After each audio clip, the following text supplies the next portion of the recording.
rumah dah senyap gitu. Alhamdulillah kalau warak, kalau tidak cari jatah lain. Mulalah cari gigolo lah. Palo hotok gapo dia, gapo dia. Dah setahun tak jumpa. Ni bukan sekut tawa tak makan, tak ada liup gapo. Barang ni sudahlah. Setahun tak jumpa. Kalau seminggu boleh kira lagi. Tu pun air sebut atas pala. Dah orang tua panggil. Nah, setahun tak jumpa. Hok tino cari jatah, hok jatah cari hok tino.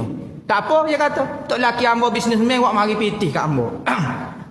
Bolehnya hidup lagu tu. Nikah pek doh apa? Dia pek doh nikah ngi duduk suami isteri. Nganak tak je jumpa. Kelik tubik-tubik tu anak tengah tidur lagi. Kita kelik siapa rumah, anak tidur dah, ngatuk dah. Tak pernah tanya anak semaya bel kodok kena Tuhan kau tidak semaya lagu mana soh batal perti kau tidak.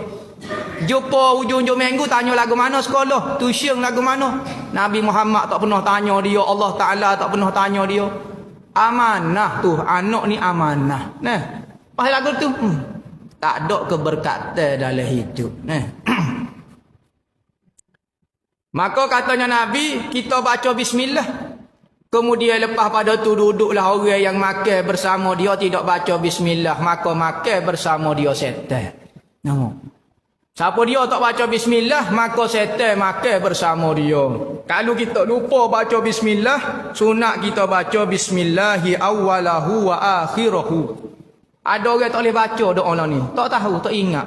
Besar saja. Anak dia ingat oh pasti. Weh. Oh tadi kan ingat, hok tua pula tak ingat. Oh bagai-bagai doa tu budak-budak ya, doa masuk tanda. Tanya hok tua pok dia tak ingat. Pok dia tu kena masuk tazkir sekali lagi.